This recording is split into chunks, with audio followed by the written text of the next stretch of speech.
Hi, thanks for coming, everybody. There's a few seats at the front still if you're standing at the back, by the way. Some over here as well. Hi, my name's Jeremy Howard, and I am going to be talking to you about the exciting world of crappification and, more importantly, decrappification. I'm from Fuste I. You may know of us from our software library called, excitingly enough, Fuste I, which sits on top of PyTorch and powers some of the stuff you'll be seeing here today. You may also know of us from our course.fast.ai, which has taught hundreds of thousands of people deep learning from scratch. Our first part of our course out now covers all of these techniques, and I'll tell you more about the upcoming new course later this afternoon. Our course covers many topics. Each one, there's a video, there's lesson notes, there's a community of tens of thousands of people learning together. And one of the really interesting parts of the last course was lesson 7, which, amongst other things, covered generative networks. And in this lesson, we showed this particular technique. This here is a regular image, and this here is a crappified version of this regular image.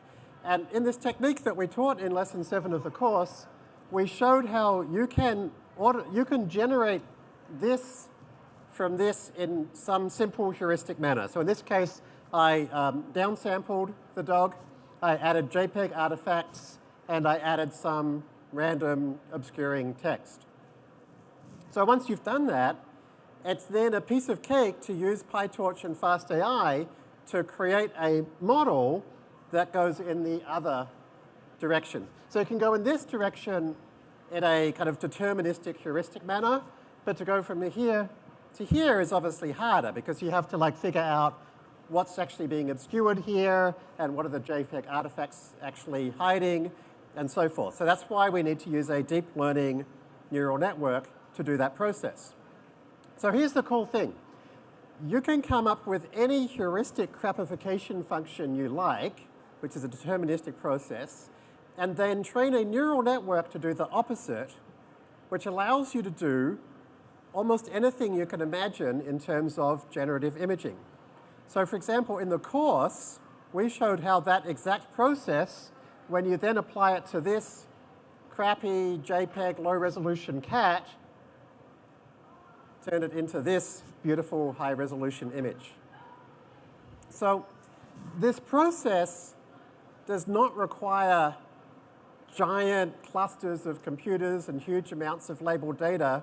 In this case, I used a small amount of data trained for a couple of hours on a single gaming GPU to get a model that can do this. And once you've got the model, it takes a few milliseconds to convert an image.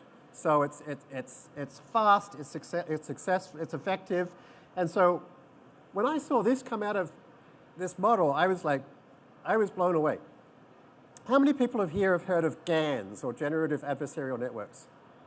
This has no GANs. GANs are famously difficult to train. They take a lot of time, a lot of data, a lot of compute. This simple approach requires no GANs at all.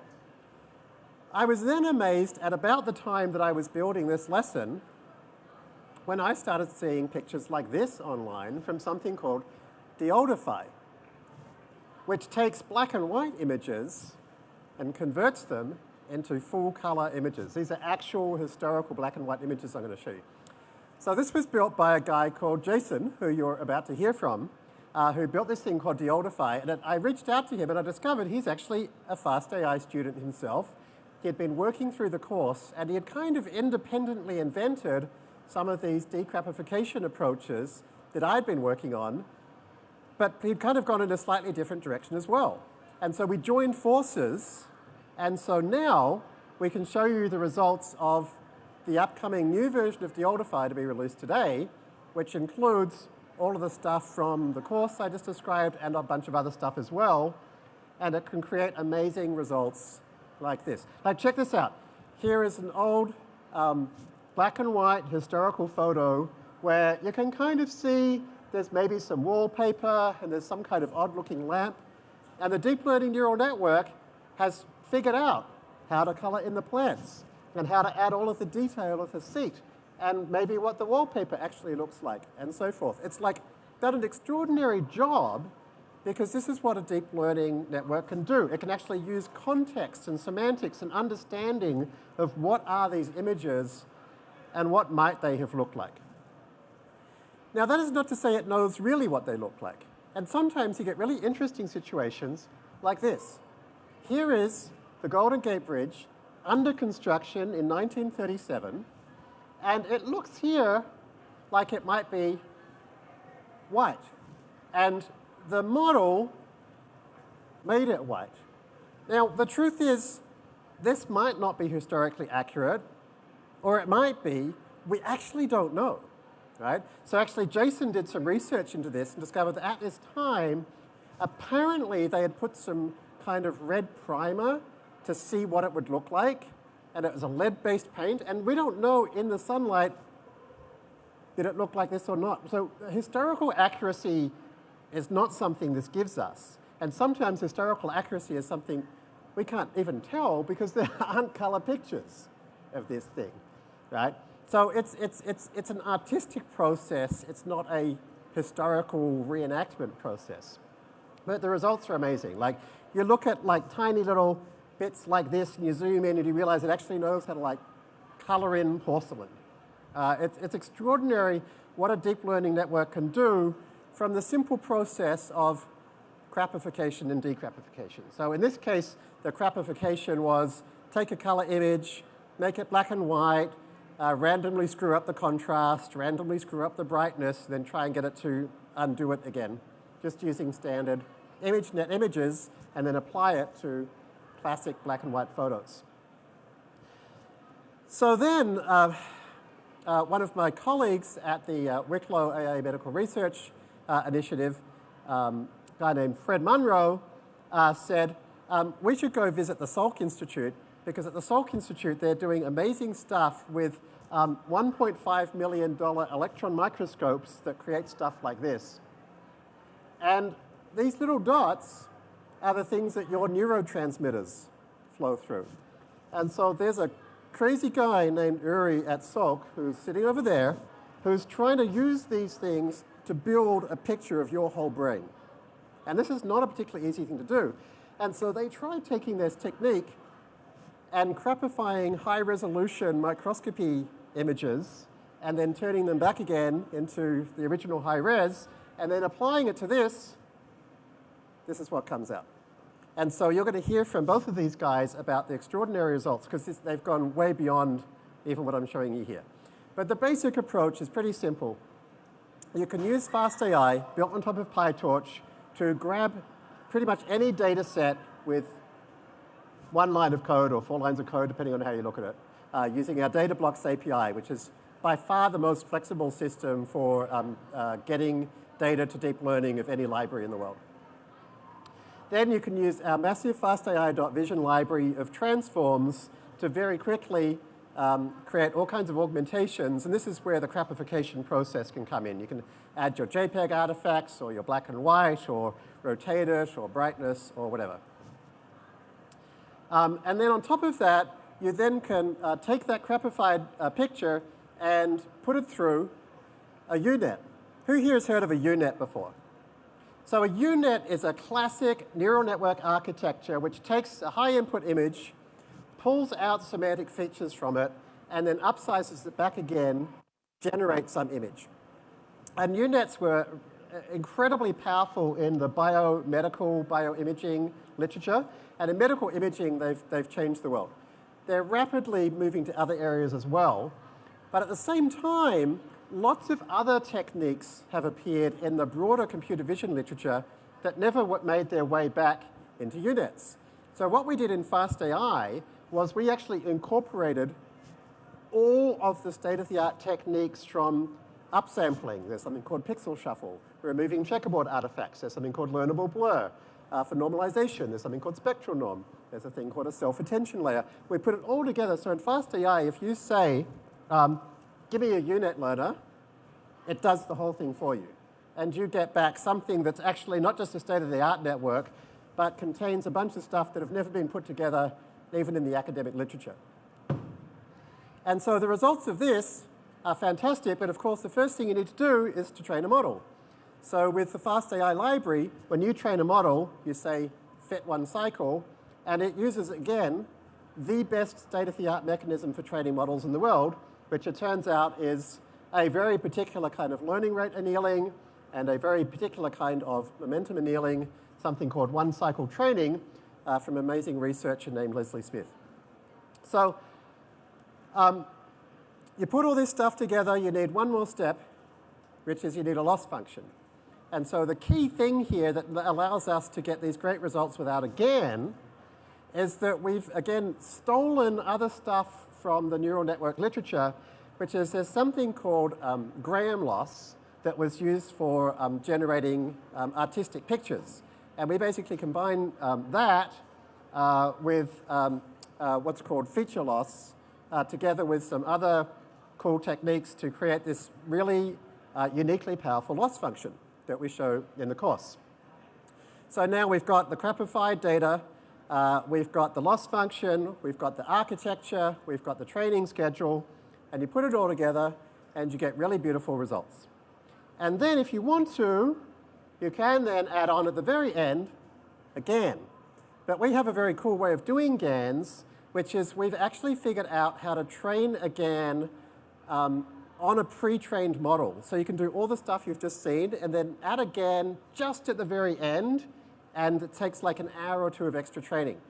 We actually found for the stuff we were doing for super resolution, we didn't really need the GAN. It actually didn't help. So we just used an hour or two of regular unit training.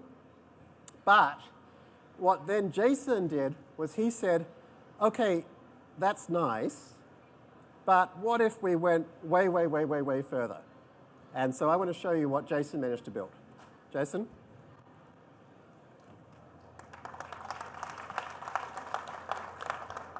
Thanks, Jeremy. So with the Oldify success in still images, the next logical step in my mind was, well, what about moving images? Can we make that work as well, aka video? And the answer turns out to be a resounding yes.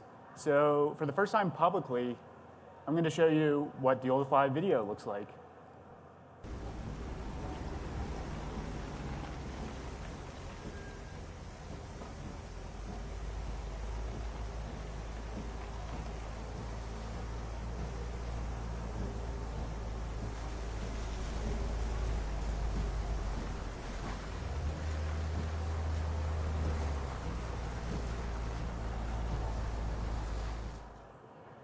Get on the job.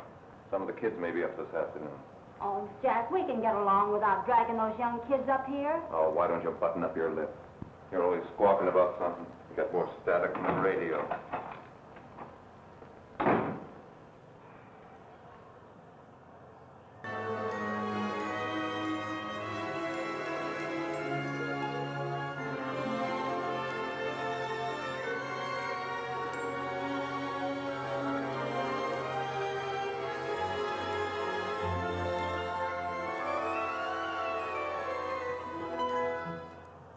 So that's the Oldify video. So now I'm going to, oh, thanks. So now I'm going to tell you how that video was made. So it turns out if you want great video, you actually have to focus on great images. And that is really composed of three key approaches. The first is reliable feature detection. The second is self-attention. And the third is a new GAN training technique that we've been collaborating on with Fast AI that I'm really excited about. So first is reliable feature detection. So the most obvious thing to do with a generator that's UNet-based, if you want to make it better, is to use a bigger ResNet backbone. So instead of using ResNet 34, we use ResNet 101 in this case. And that allows the generator to pick up on features better. The second thing, though, and this is possibly even more important, is you need to acknowledge the fact that you're dealing with old and grainy film. So what you need to do is you need to simulate that condition. And so you do lots of augmentation with brightness and contrast and Gaussian noise to simulate film grain. And if you get this right, that means you're going to have less problems with colorization because the features are going to be detected correctly. If you get it wrong, I'll point this out, you get things like this zombie hand right here on the door frame. And it's pretty unsightly. The second thing is self-attention. So normal convolutional networks with their individual convolutions, they're focusing on small areas of the image at any one time. It's called their receptive field. And that can be problematic if you're making a colorization model based on that alone, because those convolutions are not going to know what's going on the left side versus the right side of the image. So as a result, in this case, you get a different color of the ocean here versus here versus here. Whereas on the Decrappify model, we use self-attention. Self-attention allows for features on a global scale to be taken into account. And you can see that the ocean on the right side there, the right side render, is consistently colored in. I like that too. So the next thing, GAN. So the original Decrappify uses GANs. And the reason why I went for GANs is because they're really good at generating realism. They're uniquely good at generating realism, really. And my problem was I didn't know how to write a loss function that would properly evaluate whether or not something is realistically colored or not. I tried. I tried to do not GANs because they're kind of a pain. But anyway, so the reason why Decrappify has great colorization is because of GANs. The original had great colorization because of that, but there's a big drawback. And first, they're really slow. The original Decrappify took like 3 to 5 days to train on my home PC. But the second thing is that they're really unstable. So the original Decrappify, while it had great renders if you, quite frankly, cherry-picked, after a few trials, overall, you'd still get a lot of glitchy results, and you'd have unsightly discoloration. And that was because of the GAN instability for the most part. And then finally, they're just really difficult to get right. Hyperparameters you have to tune, and experiment after experiment. I probably did over 1,000 experiments before I actually got it right. So the solution we arrived at was actually to just almost avoid GANs entirely. So we're calling that no GAN. So there's 3 steps to this. First, you pre-train the generator without GAN, and you're doing this the vast majority of the time. In this case, we're using what Jeremy mentioned earlier, which was feature loss or perceptual loss. That gets you really far, but it's still a little dull up to that point. The second step is you want to pre-train the critic without GAN again as a binary classifier. So you're doing a binary classification on those generated images from that first step and the real images. And finally, the third step is you take those pre-generated components and you're training them together as GAN. Finally, but only briefly. This is really brief. It's only 30 to 90 minutes for Decrappify. And put that in perspective, you see this graph on the bottom here? That orange-yellow part, that's the actual GAN training part. The rest of that is pre-training. But the great thing about this is, in the process, you get essentially the benefits of GANs without the stability problems that I just described.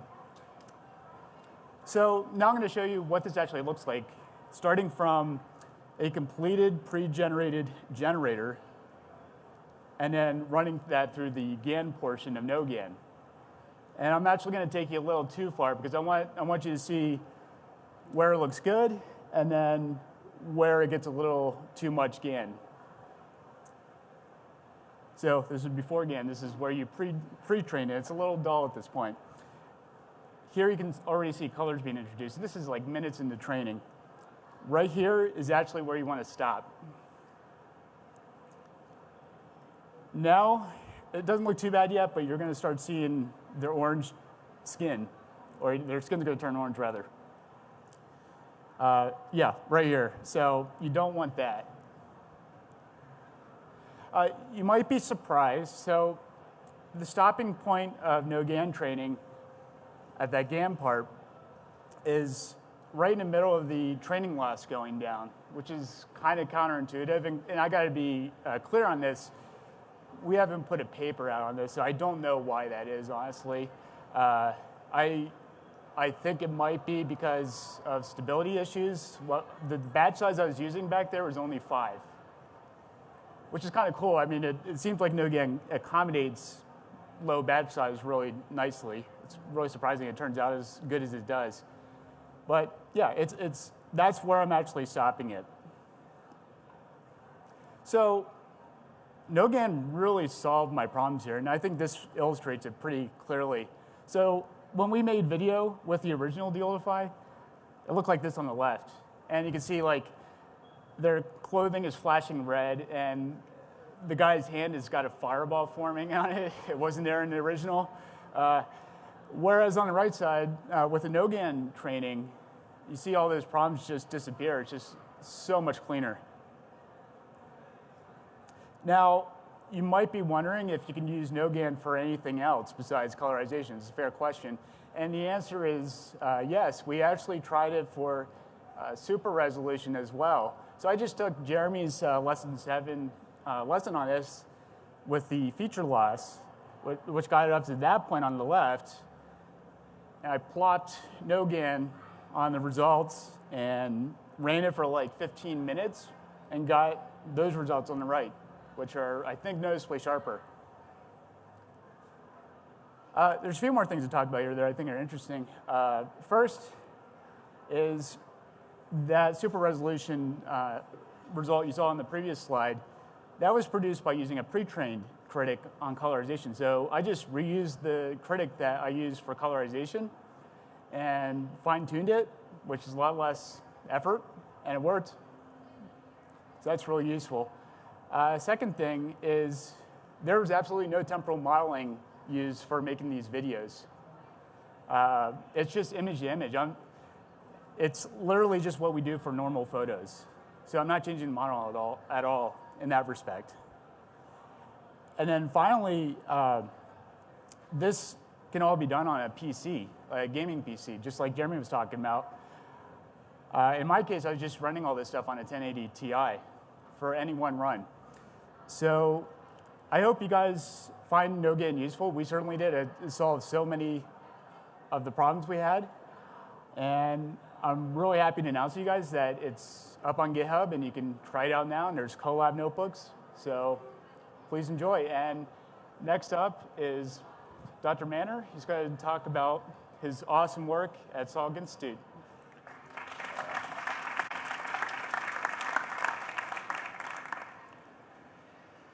Hi, everyone. My name is Uri Manor. I'm the director of the Weight Advanced Biophotonics Core at the Salk Institute for Biological Studies. How many of you know what the Salk Institute is? All right, for those of you who don't know, it's a relatively small biological research institute, as per its name. It was founded by Jonas Salk in 1960. He's the one who created the polio vaccine, which fortunately we don't have to worry about today. And it's relatively small. It has about 50 labs, which may sound like a lot to you, but just to put things in perspective, in comparison to a state university, for example, a single department might have that many labs. So it's relatively small, but it's incredibly mighty. Every single lab is run by a world-class leader in their field. And not only is it cutting edge and small, but powerful, it's also broad. So we have people studying cancer research, neurodegeneration and aging, and even plant research. And our slogan is, where cures begin. Because we are not a clinical research institute. We are interested in understanding the fundamental mechanisms that underlie life. And the idea is that in order to fix something, you have to know how it works. So by understanding the basic mechanisms that drive life and therefore disease, we have a chance at actually fixing it. So we do research on cancer, like I mentioned, neurodegeneration, and even plant research you could think of as a cure.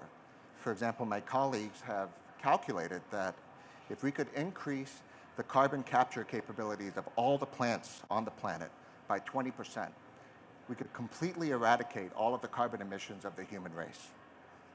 So we have a study going on right now where we're classifying the carbon capturing capabilities of plants from all over the globe, from many different climates, to try to understand how we can potentially engineer or breed plants that can do a better job of capturing carbon. And that's just, of course, one small example of what we're doing at the Salk Institute. Now, as a director of the Weight Advanced Biophotonics Core, my job is to make sure that all of the researchers at the Salk have the most cutting-edge, highly capable imaging equipment, microscopy, which is pretty much synonymous with biology. So I get to work with all of these amazing people, and it's an amazing job. And so I'm always looking for ways to improve our microscopes and improve our imaging. As a microscopist, I have been plagued by this so-called eternal triangle of compromise. Are any of you photographers? Have any of you ever worked with a manual SLR camera? So you're familiar with this triangle of compromise. If you want more light, you have to use a slower shutter speed, which means that you're going to get motion blur. If you want higher resolution, you have to make compromises in your depth of focus. Or you have to use a higher flash. And all of these principles apply to microscopy as well, except we don't use a flash. We use electrons or we use photons. And a lot of times we're trying to image live samples, live cells, and I'll show you soon what that looks like.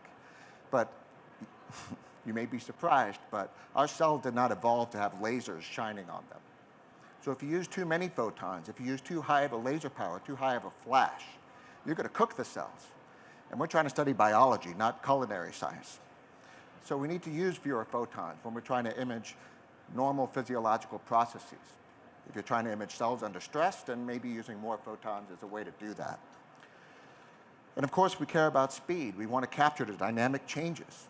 The whole point of imaging is that if we have the spatiotemporal dynamics, the ultrastructure, the architecture of the systems that underlie life, that underlie our cells, our tissues, then we can really understand how they work. So we want to be able to image all the detail we can with all the signal to noise that we can with minimal perturbations. Now, one of the most popular kinds of microscopes in my lab and many others is something called a point scanning microscope. And the way it works is you scan pixel by pixel over the sample and you build up an image that way. Now, you can imagine if you want a higher resolution image, you need to use smaller pixels. The smaller the pixel, the fewer the photons and the fewer the electrons that you can collect.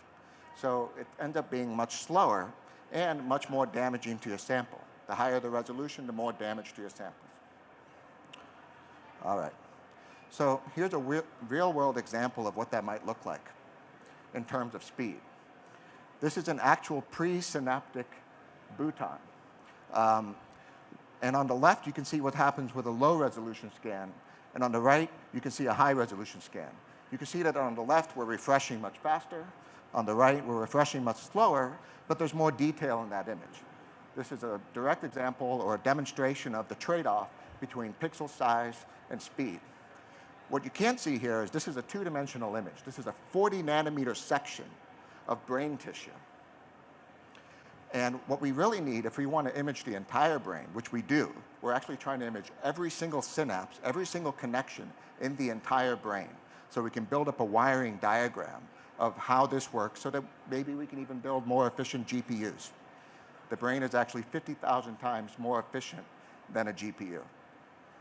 So Google AI is actually investing in this technology just because they want to be able to build better computers and better software. Anyway, I digress. The brain is 3D, not 2D. So how do you do this? One way is to serially section the brain into 40-nanometer slices throughout the whole thing. That is really laborious, really hard. And then you have to align everything.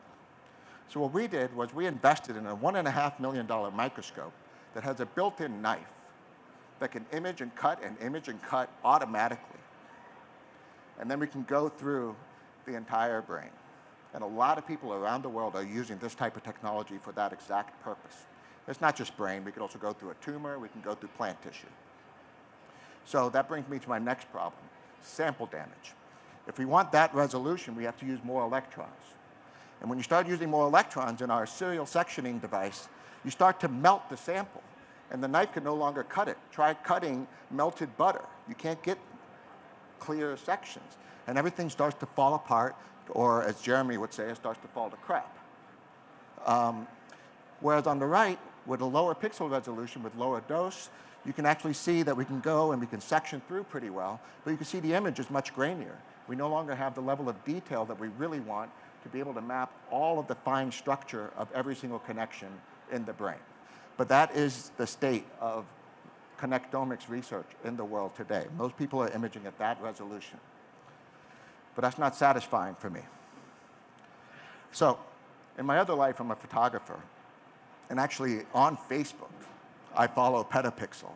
And I was browsing through Facebook, you know, stalking my friends and doing whatever you do on Facebook. And I came across this article where they show that you can use deep learning to increase the resolution of compressed or low resolution photos. And I said, aha, what if we can use the same concept to increase the resolution of our microscope images? So this is the strategy that we ended up on. Previously, I used the same model that they used here, which was based on GANs, which you've heard about now. They're amazing. The problem with GANs is they can hallucinate, they're hard to train. It worked well for some data, it didn't work well for other data.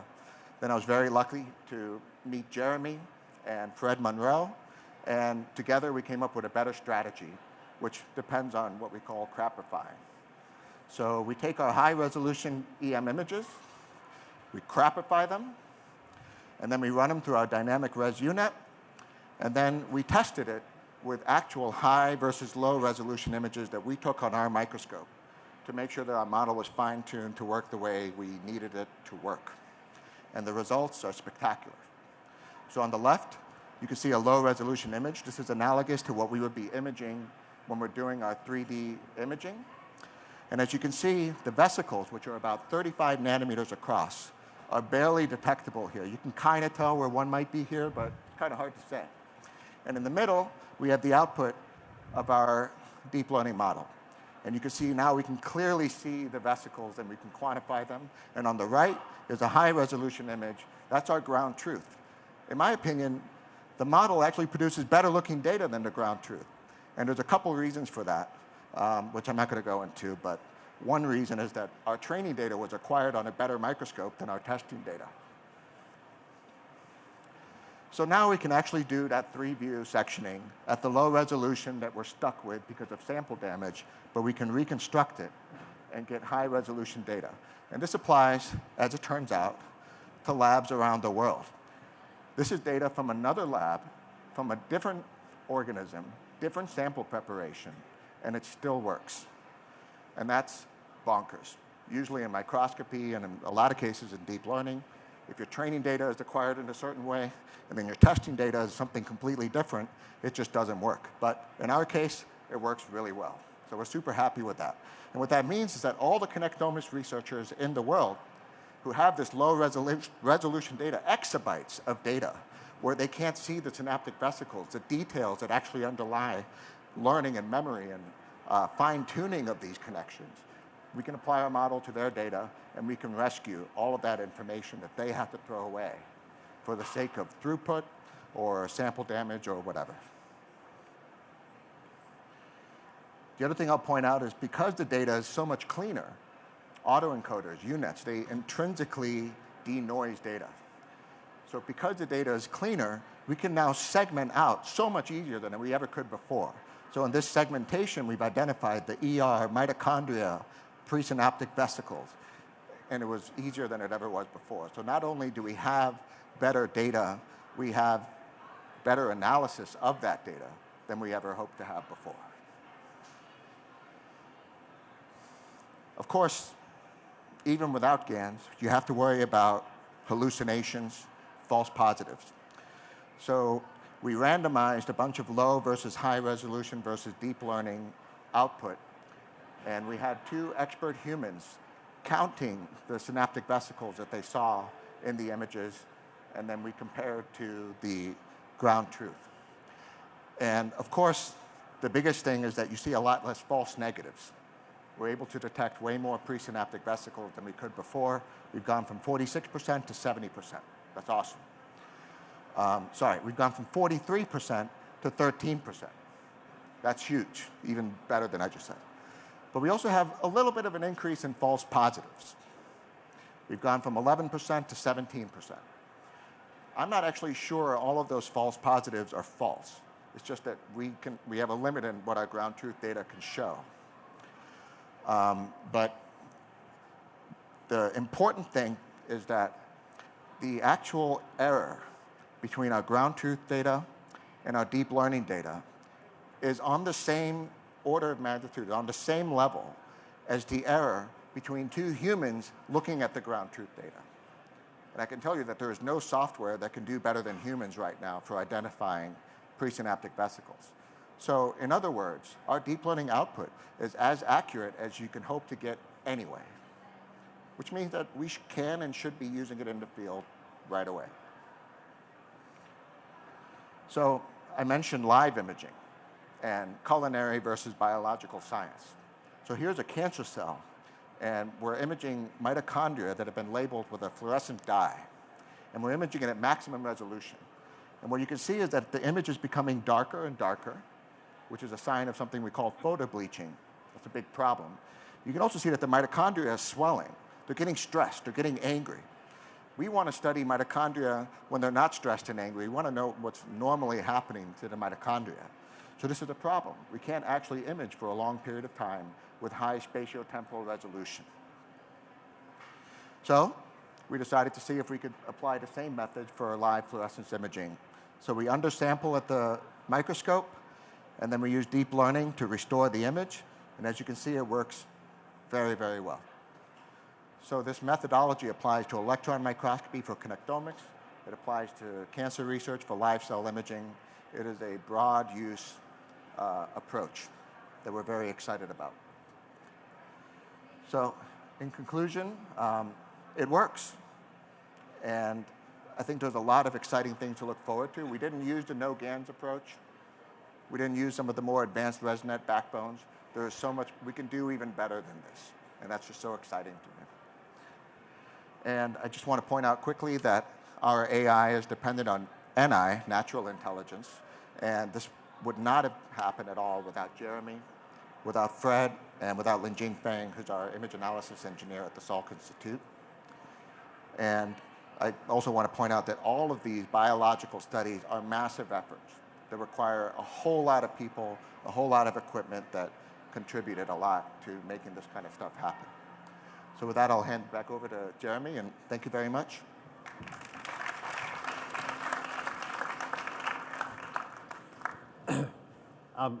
When we started Fuste I a few years ago as a self-funded research and teaching lab, we really hoped that by putting deep learning in the hands of domain experts like Uri, that they would create stuff that we had never even heard of, solve problems we didn't even know existed. And so it's like beyond thrilling for me to see now that not only has that happened, but it's also helped us to help launch the Wikram AI Medical Research Initiative. And with these things all coming together, we're able to see these extraordinary results like Decrappify and like PSSR that's doing this world-changing stuff, which it blows my mind what folks like Uri and Jason have built. So what I want to do now is to see more people building mind-blowing stuff, people like you. And so I would love it if you go to fast.ai as well, like these guys did, and start your journey towards learning about building deep learning neural networks with PyTorch and the Fast AI library.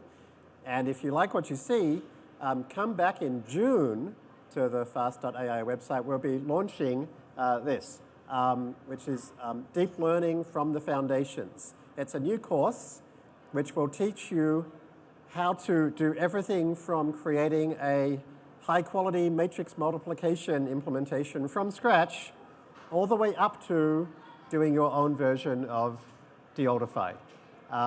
And so we'll be really excited to show you how things are built inside the FastAI library, how things are built inside PyTorch itself. We'll be digging into the source code and looking at the actual academic papers that those pieces of source code are based on and seeing how you can contribute to the libraries yourself, do your own experiments, and move from just being a practitioner to a researcher doing stuff like what Jason and Uri have shown you today, doing stuff that no one has ever done before. To learn more about all of these decrappification techniques you've seen today, also in the next day or two, there will be a post with a lot more detail about it on the fast.ai blog. Check it out there. Check out Deoldify on GitHub, where you can start playing with the code today, and you can even run it in free Colab notebooks that Jason has set up for you. So you can actually colorize your own movies, colorize your own photos. Maybe if Grandma's got a great black and white photo of Grandpa that she loves, you could turn it into a color picture and make her day. So we've got 3 minutes for maybe 1 or 2 questions, if anybody has any.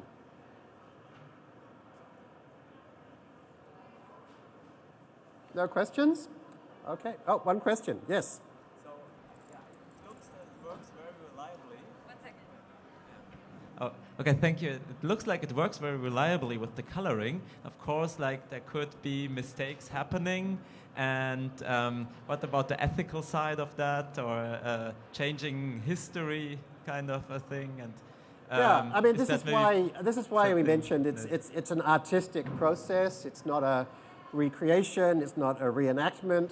And so if you give Granny a picture of Grandpa and she says, oh no, he was wearing a red shirt, not a blue shirt, so be it. But the interesting thing is that, as Jason mentioned, there's no temporal component of the Deoldify model. So like from frame to frame, it's discovering again and again, that's a blue shirt. And so we don't understand the science behind this, but we think there's something encoded in the luminance data of the black and white itself that's saying something about what the color actually is, because otherwise it just wouldn't work. So like there needs to be a lot more research done into this, but it really seems like we might be surprised to discover how often the colors are actually correct, because somehow it seems to be able to reverse engineer what the colors probably would have been. Like even as it goes from like camera 1 to camera 2 of the same scene, the actors are still wearing the same colored pants. And so somehow it knows how to reverse engineer the color. Any more questions? Yes, one over there.